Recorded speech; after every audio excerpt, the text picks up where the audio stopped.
Hi, I'm Dr. Chad Larson. Elevated blood pressure is the silent killer, and it's called the silent killer because without warning, elevated blood pressure can lead to heart disease and heart attack and stroke. And these things can be deadly the first time they happen. And we know that elevated blood pressure is a key risk factor for both stroke and heart attack. So without warning, without any symptoms, elevated blood pressure can lead to these problems, and the person didn't even know it was coming. So that's why they call it the silent killer. And my real interest in elevated blood pressure or hypertension is its association with a condition called metabolic syndrome. If you'll remember, metabolic syndrome is a condition that has 5 key characteristics to it: elevated blood pressure, elevated blood sugar, elevated triglycerides, low HDL cholesterol, and elevated waist circumference. And so if you have any 3 out of the 5 of those characteristics, you're considered to have metabolic syndrome. And metabolic syndrome, I've seen lots of different patients in all age groups, from 30s up to ages in 70s, that have metabolic syndrome. So it's very common. It can even happen in adolescents. I haven't treated anybody with adolescent metabolic syndrome, but it's definitely in the medical literature that can definitely happen. One of the key components to metabolic syndrome is this increased waist circumference, which comes from an increased amount of visceral adipose tissue, belly fat. And this type of belly fat usually comes about because of insulin resistance. Insulin resistance or hyperinsulinemia happens usually, almost always, from poor dietary management. And so what's the relationship between the diet and insulin and elevated blood pressure? If elevated blood pressure is part of this metabolic syndrome, what's the association? And so really the association is this: that when we increase our intake of sugar, refined grain type processed foods, and excessive amounts of sort of less than healthy junk food, that causes an increase of insulin.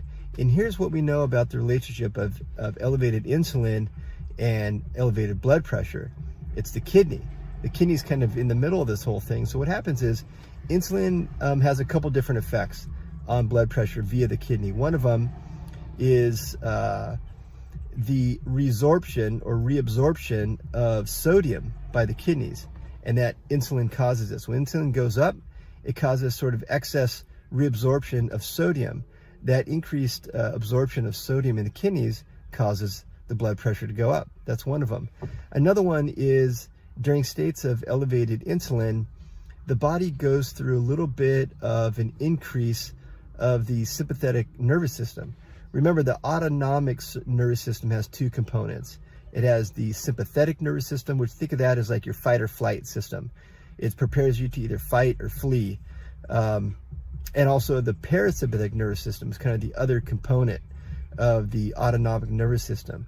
And generally, for basic states of health, we want to be in longer periods of the parasympathetic nervous system, in a state of more of a relaxed sort of state. The sympathetic nervous system is really, really great for short bursts. You can, tap into that when you're exercising, or if you actually really do need to fight or flee or emergency kind of physical situation. It's great that we have this part of the sympathetic nervous system. But in times of kind of chronic upregulation of the sympathetic nervous system, this is not good. The sympathetic nervous system is just made for short term, not for long term kind of chronic stimulation. But this happens when insulin is hanging out at those higher levels, which really comes from poor dietary management. Then insulin causes resorption of sodium in the kidneys, and it causes chronic stimulation of the sympathetic nervous system. Both of these components cause an increase in blood pressure, unfortunately. So this is how blood pressure is part of this whole metabolic syndrome cascade of events. And with really sodium and let's say actually insulin being the real gatekeeper between all these different components. it's insulin is the key. If we can really get a hold of insulin, we can really take care and treat metabolic syndrome. This is how I approach it clinically, and it's helped with multiple age groups. The way it's addressed in different people can be a very individual thing, but insulin is kind of the gatekeeper in this whole process. And so I just wanted to mention a little bit about this connection between insulin and blood pressure, because I think a lot of people don't make that connection that, hey, the foods that I choose could have some kind of effect on blood pressure. People don't oftentimes make that connection. They usually say, oh, it's just because I put too much salt in my food. But you know what? It's not really the salt in the diet. It's what you put the salt on, which is going to be like chips and crackers and pretzels and, these kind of more high carbohydrate foods. So I'd actually blame it more on the carbohydrate that you're consuming, more so than the sodium that's associated with that carbohydrate. And that insulin going up causes the sodium to be reabsorbed by the kidneys, which leads to the elevated blood pressure. So I just want to make that connection that, our diet has a lot to do with our blood pressure and this really, really key cardiovascular risk factor.